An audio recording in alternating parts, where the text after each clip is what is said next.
नमस्कार, एक बार फिर से स्वागत है आपका न्यूज टाइम पर।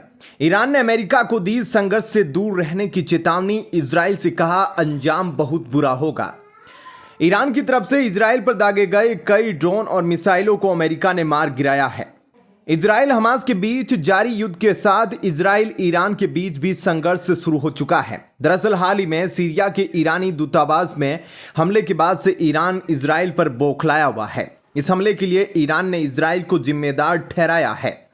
जवाबी कार्रवाई करने की धमकी देते हुए ईरान ने शनिवार को इजराइल में दर्जनों ड्रोन भी दागे। हमले को देखते हुए अमेरिका इजराइल के बचाव में सामने आया है। इसके बाद ईरान ने अमेरिका के समर्थन का विरोध किया है। उसने अमेरिका को इस हमले से दूर रहने को कहा है।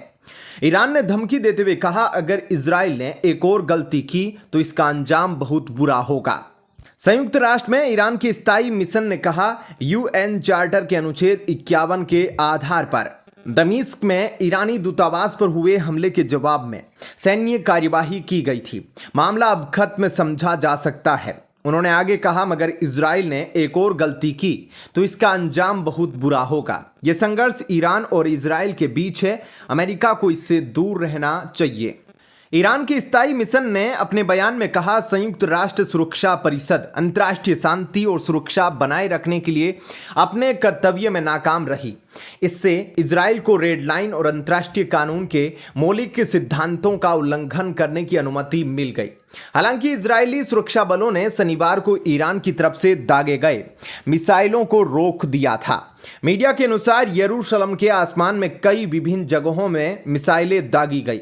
इस दौरान ईरान की तरफ से दागे गए मिसाइलों और इजराइल की तरफ से की गई कार्यवाही के बीच का अंतर बताना मुश्किल था। कम से कम 20 से 32 मिसाइलों को रोका गया।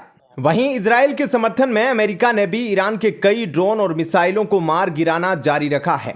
अमेरिकी सुरक्षा बल के एक अधिकारी ने कहा, इजराइल की रक्षा करने की हमारी प्रतिबद्धता को देखते हुए अमेरिकी बलों ने ईरानी मिसाइलों को मार गिराया। क्षेत्र में हमारे बल इजराइल को अतिरिक्त सुरक्षा प्रदान कर रहे हैं। ईरान की तरफ से किए गए ड्रोन हमलों पर इजराइल के प्रधानमंत्री बेंजामिन नेतन्याहू ने प्रतिक्रिया दी है। उन्होंने कहा, इजराइल वर्षों से ईरान के सीधे हमले की तैयारी कर रहा है। हमारी रक्षात्मक प्रणालियां तैनात है और हम किसी भी हमले के लिए पूरी तरह से तैयार है। इजराइल एक मजबूत देश है और इजरायली सुरक्षा बल एक मजबूत बल। इसी के साथ नेतन्याहू ने अमेरिका, ब्रिटेन, फ्रांस और अन्य देशों के समर्थन की सराहना भी की है। चलिए चलते हैं अगली दूसरी खबर की तरफ। ईरान ने इजराइल पर किया था सीधा हमला, दागी मिसाइलें। बेंजामिन नेतन्याहू बोले, हम करारा जवाब देने को तैयार। ईरान ने शनिवार देर रात इजरायली क्षेत्र पर अपना पहला सीधा हमला किया। ईरान ने इजराइल पर मिसाइलें दागी। इससे बड़े पैमाने पर तनाव बढ़ने का खतरा पैदा हो गया है। रॉयटर्स के मुताबिक इजराइल में देर रात अचानक सायरन बजने लगे और फिर भारी गड़गड़ाहट और धमाकों की आवाज सुनाई गई। हालांकि अभी तक किसी के हताहत होने की तत्काल कोई खबर नहीं है। इजराइल ने कहा कि ईरान से 100 से अधिक ड्रोन लॉन्च किए गए थे। वहीं ईरान द्वारा इजराइल पर मिसाइल हमले के बाद इजरायली पीएम बेंजामिन नेतन्याहू ने रक्षात्मक और आक्रामक तरीकों से जवाब देने की कसम खाई है और बोले कि इजराइल वर्षों से ईरान द्वारा सीधे हमले की तैयारी कर रहा है।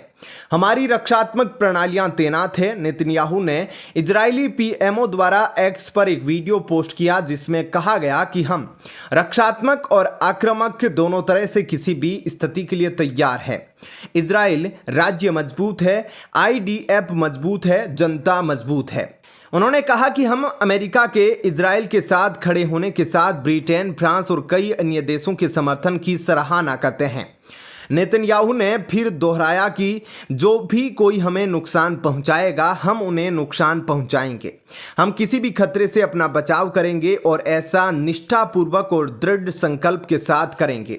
साथ ही इजराइल की जनता से कहा कि हम भगवान की मदद से एक साथ खड़े होंगे और हम एक साथ अपने सभी दुश्मनों पर विजय प्राप्त करेंगे।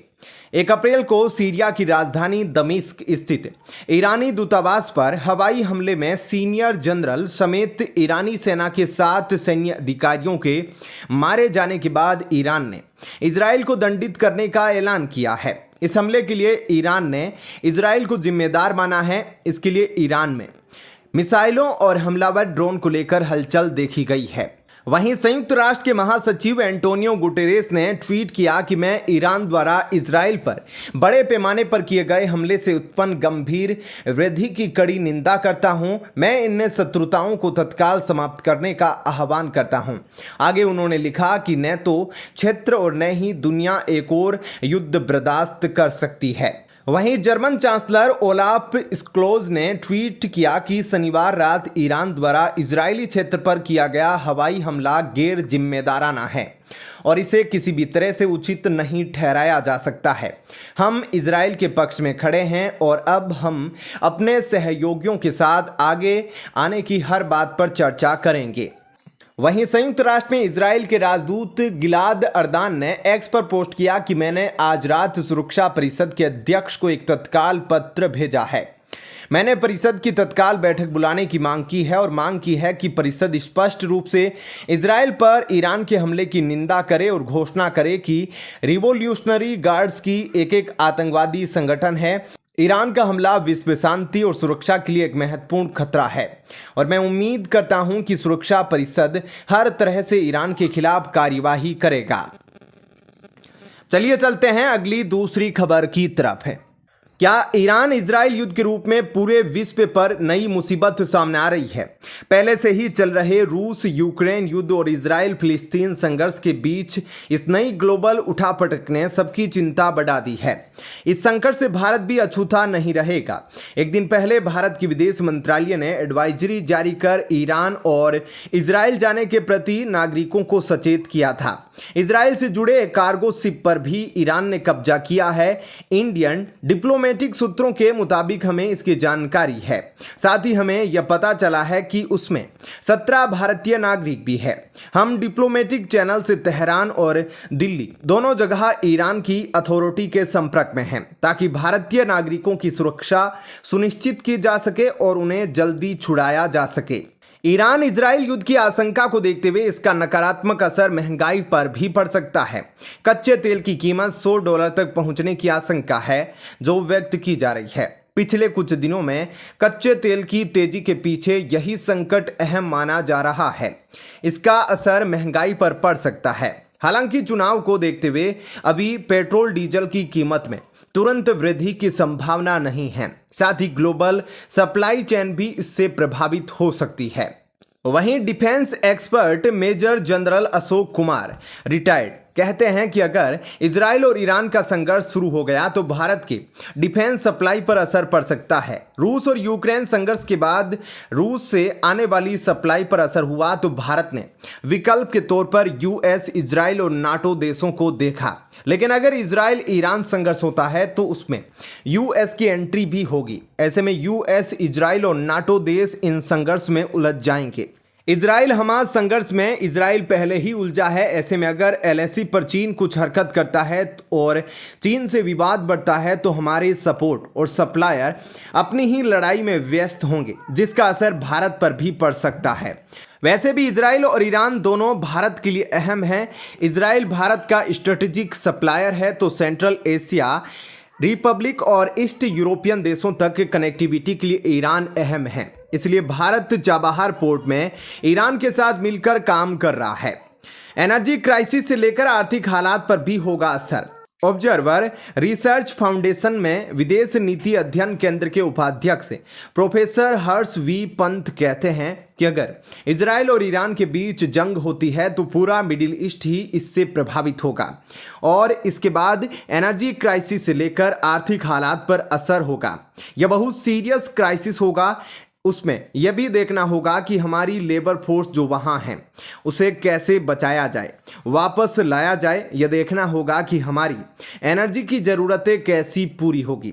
अगर मिडिल ईस्ट से नहीं आ रहा है, एनर्जी सिक्योरिटी से लेकर इकोनॉमिक सिक्योरिटी तक और हमारे लोगों की सुरक्षा पर असर भी होगा। हर्ष वी पंत कहते हैं कि इजराइल और ईरान दोनों ही भारत के लिए अहम हैं। अगर संघर्ष बढ़ता है तो भारत दोनों देशों को यही राय दे सकता है कि लिमिट क्रॉस न की जाए, क्योंकि उसमें भी फिर कई और किरदारों के शामिल होने की संभावना बढ़ जाती है। अमेरिका पहले भी कह चुका है कि इजराइल को सपोर्ट करेंगे। इस तरह से यह वैश्विक चुनौती के तौर पर मामला बड़ा होता जा रहा है। भारत तो यही चाहेगा और यही कोशिश करेगा कि दोनों ही देशों को यह बात समझ आए कि मामला बढ़ाया न जाए। वैसे वे दोनों देश इस क्राइसिस को किस तरह से देखते हैं, यह उनके नजरिए पर निर्भर करता है। भारत यूरोपियन यूनियन और हिंद प्रशांत के देशों के साथ मिलकर जरूर इस बात को रेखांकित कर सकता है कि यह क्राइसिस ना बढ़े। ऐसे में क्या कहना है आपका, कमेंट सेक्शन में अपनी राय इस पर जरूर दीजिएगा। जय हिंद।